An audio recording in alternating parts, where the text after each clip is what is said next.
Pemirsa, operasi pencarian korban tanah longsor di Kecamatan Cisarua, Kabupaten Bandung Barat, Jawa Barat memasuki hari ke-7. Ya, hingga kini sekitar 25 orang masih dinyatakan hilang.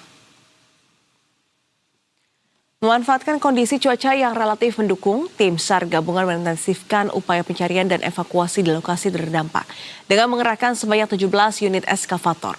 Fokus pencarian dipusatkan di sektor A2 dan A3 yang dipetakan sebagai area dengan dampak longsor paling signifikan. Direktur Operasi Basarnas Yudi Bramantio menyebut kondisi cuaca menjadi faktor krusial dalam upaya pencarian korban. Hingga kini, petugas telah mengevakuasi 58 kantong jenazah dari lokasi kejadian dan 45 diantaranya berhasil diidentifikasi oleh tim DVI Polda Jawa Barat. Ya, sementara itu tim SAR gabungan tetap mengantisipasi potensi longsor susulan mengingat kondisi tanah yang masih labil.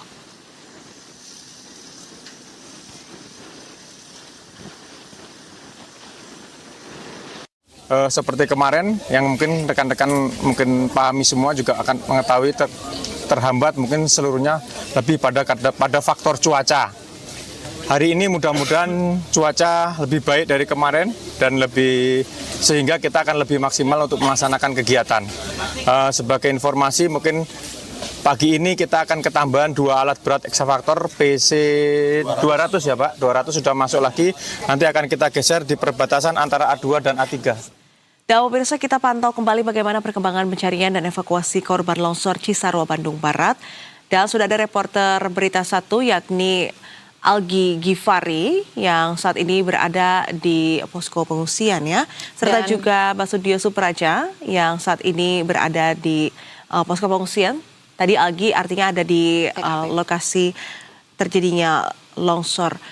Dan kita beralih ke Algi terlebih dahulu, di mana Algi, selamat sore. Apakah proses pencarian dan evakuasi ini kembali dilanjutkan pada hari ini? Serta juga apakah tim SAR sudah kembali menemukan korban longsor dalam operasi pencarian pada hari ini?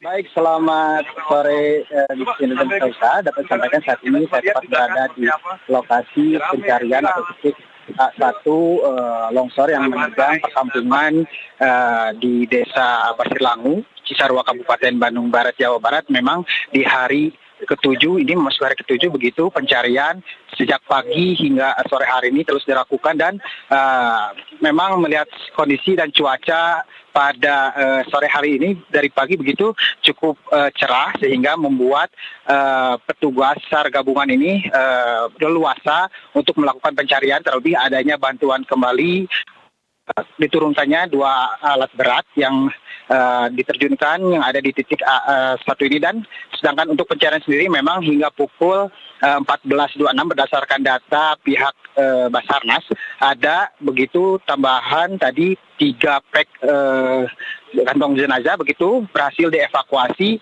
oleh petugas untuk diserahkan kepada pihak tim DVI Polda Jawa Barat untuk dilakukan proses identifikasi selanjutnya begitu, Nisrina. Oke. Baik, Algi, bagaimana terkait dengan tanggapan ataupun proses peninjauan yang dilakukan oleh pihak Pemda setempat untuk hari ke-7 ini di lokasi? Apakah ada informasi yang bisa Anda bagikan?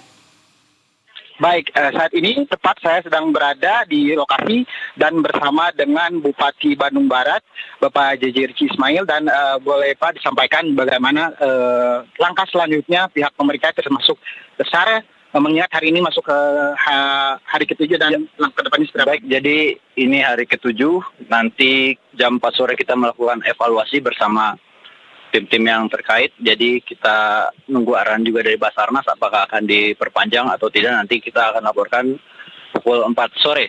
Jadi hari ini tadi sudah ditemukan sekitar 58 kantong jenazah, namun belum semuanya teridentifikasi. Total ya? Total. Jadi sisanya sekitar 22-an. Semoga harapan kami cuacanya cerah. Alhamdulillah tadi pagi cerah. Semoga besok juga bisa cerah, jadi memudahkan. Karena kendalanya memang cuaca.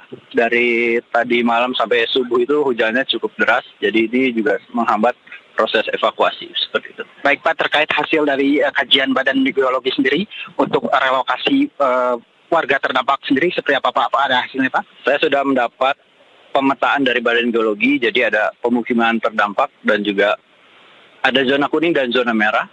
Nanti yang kuning sudah bisa dipulangkan ke rumahnya.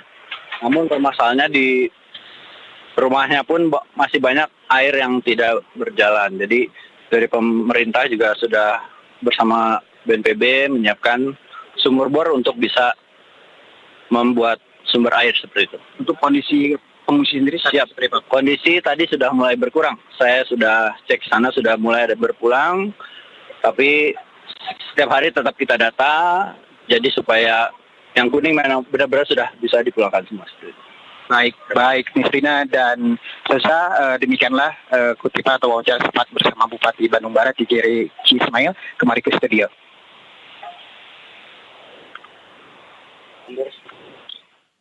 Baik, terima kasih rekan Algi untuk laporan Anda dan juga wawancara langsung dari TKP. Kita akan nantikan bagaimana nanti soal hasil evaluasi pencariannya.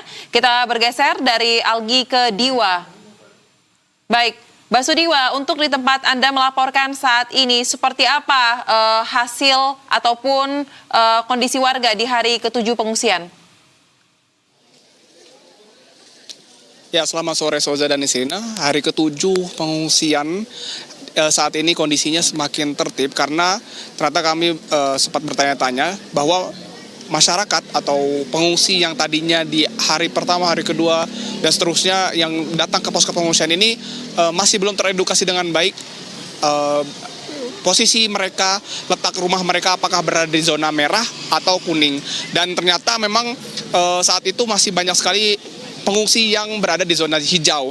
Dan tadi juga ternyata sudah ada edukasi-edukasi yang diberikan kepada para pengungsi bahwa di belakang saya ini ada ditempelkan juga peta yang menjadi jalur evakuasi dan titik-titik zona-zona mana yang berhak bagi warga untuk mengungsi maupun zona-zona mana yang ternyata zona aman. Dan ternyata banyak tadi pengungsi-pengungsi yang baru mengetahui bahwa ternyata zona rumah mereka berada di zona hijau. Akhirnya sebagian besar dari mereka sudah kembali ke kediaman masing-masing.